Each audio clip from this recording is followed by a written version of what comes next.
So Alex Pereira has issued Magomed Ankalaev a $200,000 bet. Magomed Ankalaev has responded. Alex Pereira is raising the stakes, trying to put Magomed in his place, and he's maybe got his eyes on his next opponent, Jon Jones. We'll get to that in just a minute. So you probably saw it.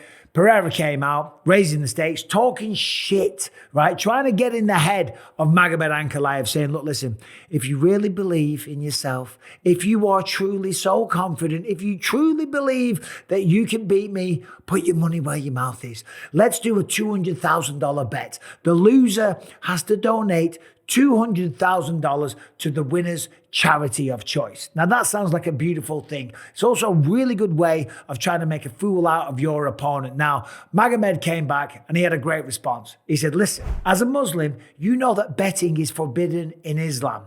And also as a Muslim, every year I have to give 2.5% of my wealth to charity. This is one of the 5 pillars of Islam.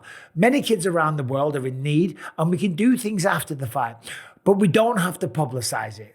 So as I said, it's a really good response, because it's like, not everything needs to go on social media, bruv, okay? I do a lot of good already. I don't have to talk about it. I don't have to flex about it. I don't have to wear solid gold Rolexes and walk around going chama every 2 seconds, right? Chama! Now, Ankalaev, the reality is, he's got a really tough test on his hands, okay?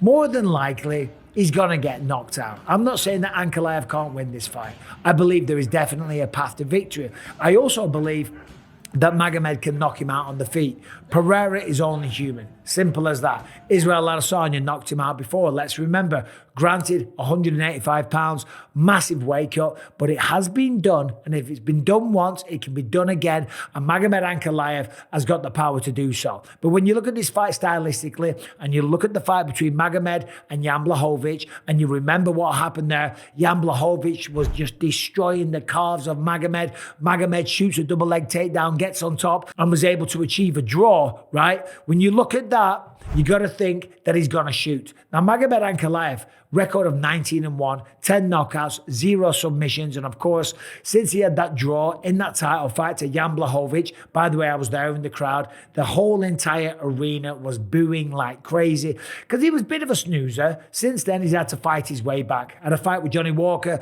that was ended in a no contest. Comes back, knocks him out in the second round, and then goes up against Alexander Rakic. Beats Alexander Rakic. A decent performance. But if that version of Magomed Ankalaev shows up on Saturday night against Alex Pereira, he's probably going to lose. Now, Magomed said, listen, I can strike with this guy for 25 minutes. And then he shows a video of himself on the ground drilling his ground and pound methods. And that's his best chance to victory. He's going to shoot a double leg takedown. He's going to try and get on top. If he can pass guard, progress to mount, I could see him easily getting a stoppage there. Yes, Pereira came out and said, yeah, I've been working on my grappling for years. I'm training with Glover Teixeira, and I'm excited to show the world that. Can he stand with me for 25 minutes? Because if he can't grapple with me for 25 minutes, that's what he's going to have to do. And that stuff's so well and good, okay? Both guys posturing, both guys feeling very, very confident. Of course, Pereira, he's on top of the world. He's the biggest star in the sport. He defended the belt 3 times last year, overtook Ronda Rousey's record for the quickest 3 title defenses in the history of the UFC. The man's just doing incredible things, right? And he's doing all this with this aura and this charisma without even speaking English, right? It's unbelievable what he's done.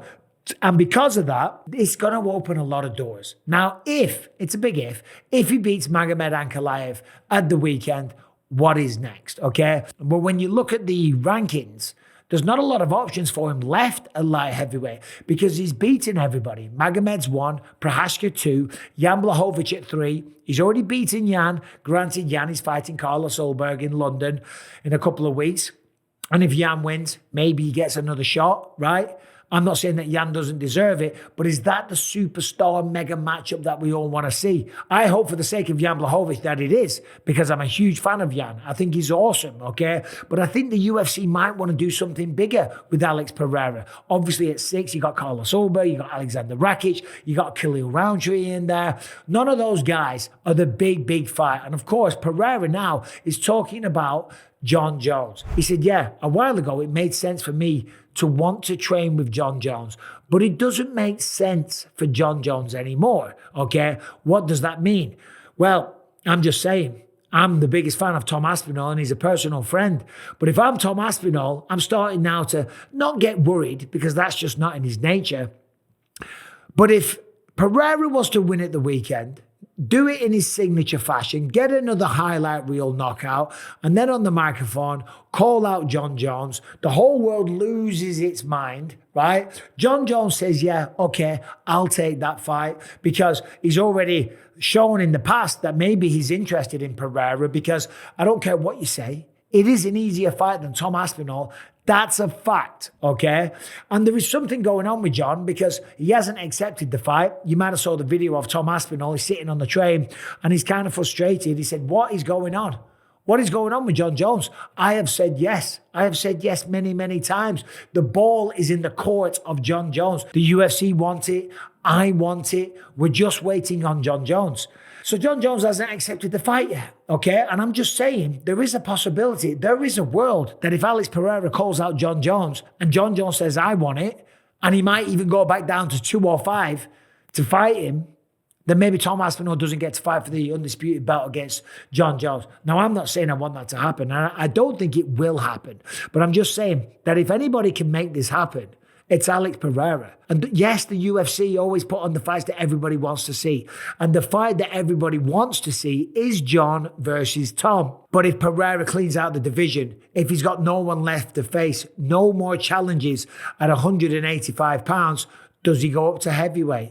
Does Jon Jones come down? Is Tom Aspinall left to face Jailton Almeida? Because he feels the fight kind of passing him by. The reality is, Jon Jones should be told that if he doesn't accept to fight soon, then he's going to be stripped. That is typically what happens, okay?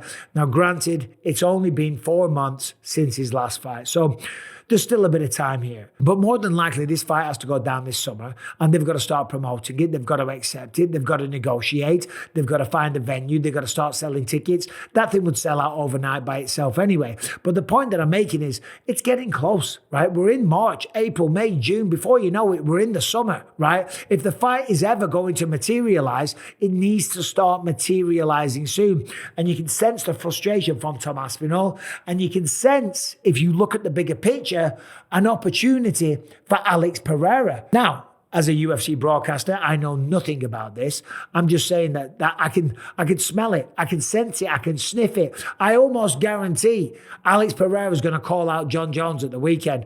Why else wouldn't he want to go and train with him? He said, I wouldn't want to train with him now, and I think if we did end up fighting, people will start saying a bunch of stuff about whatever in the fight. I think it wouldn't make sense now, but if we were to fight one day and then go train, I think that would make total sense.